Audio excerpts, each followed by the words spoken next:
Ole tulaya kan Mizoram chuan vor rodi ich fanla shet pui boruak chu hei FB le media shang insta ti vela media shang viral trending na mm ti kan cheveka hemi chungcha hin ngei dan toite kan sewe duwa ama model thino kha annun dan kha moi love a thalove kan vati theingot lo ma se mitam takhan model kha endan kha kan nei thina ni endan chin tok kha ti kan dil ru tak chuan nang ni pon ni sheve kang ma se miss tiang khan anon thlang ta chia rodi aron ni vele ta chia zo ne tinen bot se miss Mizoram ani ta chia ke nge po hian I miss Mizoram kha ati za ominia ti hlu ka ti em mai ni rodi khan ama hi za omina ti hluwa I chu mai pola ni lo ale pekzel an thana ho po khan miss rodi khan on entona an zom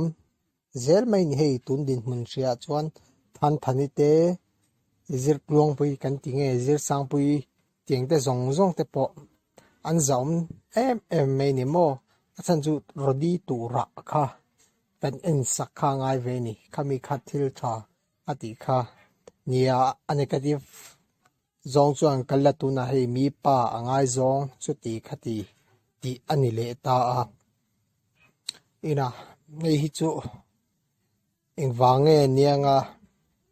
hetai chuan I karil ru dik tak ka seang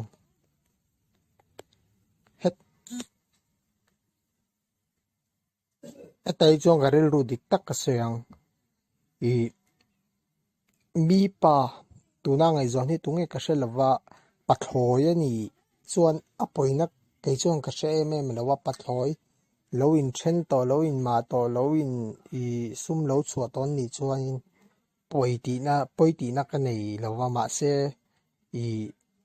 ka she thuk ve vak lo ni chu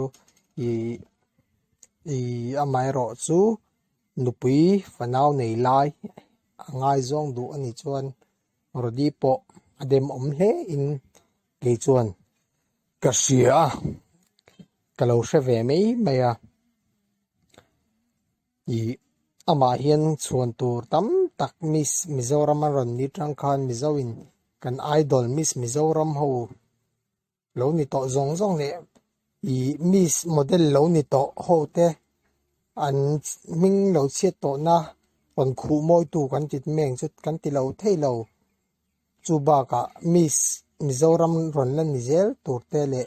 ni mek te ponan enton mek an za ber khati hian aning lawa mangai nei chu mangai na nia kan ria thiam pui lawa ma se tlang den ka soyang mi pa nupui fanau nei lai angai zong ani chuan kha pa po khan no be masa in du lutuk zok masa po ni se rodi chuan an tarongam mai tur an nar mai tur ni ni chuan kati entinan rodi pon lo be masa po ni se kha pa kha anupui fanau te angai tua tiam tla te ti pui to ani na a khan rodi po kha inga mel tha po ni se I adu lo ngam mai tur ni ke chung kati ve tla ni I chu ke mang I dan dik tak ani ya I rodi po chu ka seng ta khan pathloi lo nia I in nei to tur te an ni to lo chuanin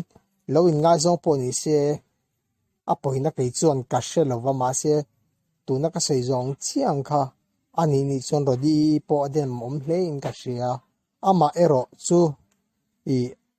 ramtana a contribute thatak tak le anun zemoi tak alo chuan te kha kan mu niam pha khami kha I kan van hnual suat thei to bik chuang lo ta o thila machine te ti sual thei vek kan nia tia khanin I ramdana contribute thatak tak ero kha chu kan hria reng sakha apoi mo in ka hria ama ero chu tuna mi pan nupui nei lai reng ngai zong ani chuan hei chu adik lo hul hual ani hi ke mang dan dik tak ania nang ni enge ingi dan kan soi ve to comments lama te khan